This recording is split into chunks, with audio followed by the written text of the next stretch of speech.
তো গাইস এখানে দেখো আমি চলে এসেছি বাড়িতে। আর এখন যেহেতু অম্বুবাচী কেটে গেছে তাই ঠাকুরগুলো কিন্তু পরিষ্কার করব।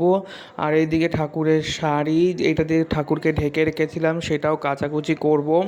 তো চলো, প্রথমে তো আমি এখানে বাড়ি চলে এসেছি, এইসব সরিয়ে দিয়েছি, ঠাকুরের ওপরে দেওয়া ছিল কাপড়টা।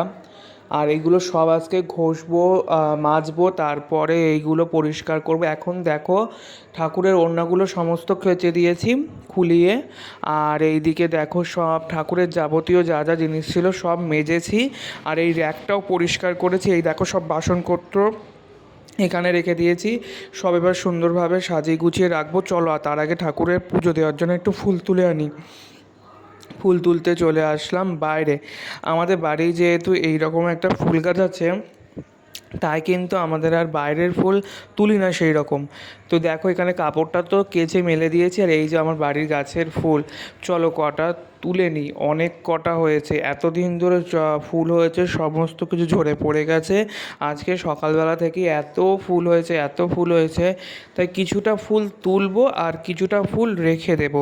সব ফুল তো লাগবে না, এত ফুল লাগে না। তো দেখো আমি এখানে ফুল তুলে নিচ্ছি, নিয়ে চলে আসলাম ঠাকুর ঘরে। এখন ঠাকুর ঘরে তো চলে এসেছি। এই দেখো ফুলগুলো এত সুন্দর লাগছে, আমার খুব ভালো লাগছে। তারপরে দেখো চলে আসলাম ঠাকুর ঘরে, এসেই ঠাকুরকে খেতে দিয়ে দিয়েছি, শিব ঠাকুরকে স্নান করিয়ে নিয়েছি, সব ঠাকুরের থালায় একটা করে ফুল দিয়ে দিয়েছি। ফুল না দিলে আমার দেখতে অতটা ভালো লাগে না।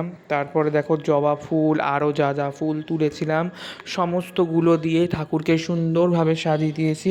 প্রায় 4-5 দিন মতন তো পুজো বন্ধ ছিল, অম্বুবাচী চলছিল তাই।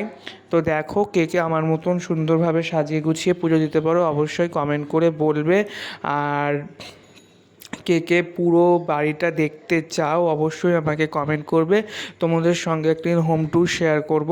তো এইদিকে দেখো সব ঠাকুরের কাছে কিন্তু আমি লাল জবা ফুল দিয়ে দিয়েছি। এইদিকে আজকে কিন্তু অনেকটা লাল জবা ফুল পেয়েছিলাম, প্রতিদিন কিন্তু এতটা পাই না, আজকে প্রচুর লাল জবা পেয়েছিলাম। তাই এখানে দেখো সুন্দরভাবে সাজিয়ে গুছিয়ে দিচ্ছি। আর এইদিকে ধুনো জ্বালিয়ে দিয়েছি, অনেক দিন যেহেতু ধূপ ধুনো দেওয়া হয় না, তাই আজকে সুন্দরভাবে পুজো দিয়েছি। আর ওড়নাগুলো এখন পরাবো না, সেই রাত্রে পরাবো, এখন তো ভিজে আছে, শুকাবে তারপরে দেখো চলো তোমাদেরকে সুন্দরভাবে সাজিয়ে দেখাচ্ছি। এই দিকে দেখো যে আমাদের এই লক্ষ্মী ঠাকুরের ঝাঁপিটা খুলে গেছে। আর এইদিকে তো আমি নারায়ণ ঠাকুরকে সাজাতে ভুলেই গেছি, রাধা গোবিন্দের চরণে দিলাম। আর এখানে লক্ষ্মী নারায়ণ রয়েছে, রাধা গোবিন্দ রয়েছে, গৌর নিতাই রয়েছে, এদিকে মা সরস্বতী রয়েছে। সব ঠাকুরকে কিন্তু আমি সুন্দরভাবে সাজিয়ে গুছিয়ে পুজো দিচ্ছি।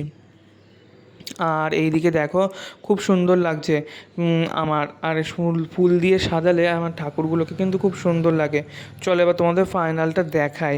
এই দেখো বন্ধুরা, সুন্দরভাবে সবাইকে সাজিয়ে গুছিয়ে ধূপ ধুনো দিয়ে পুজো দিয়ে দিয়েছি।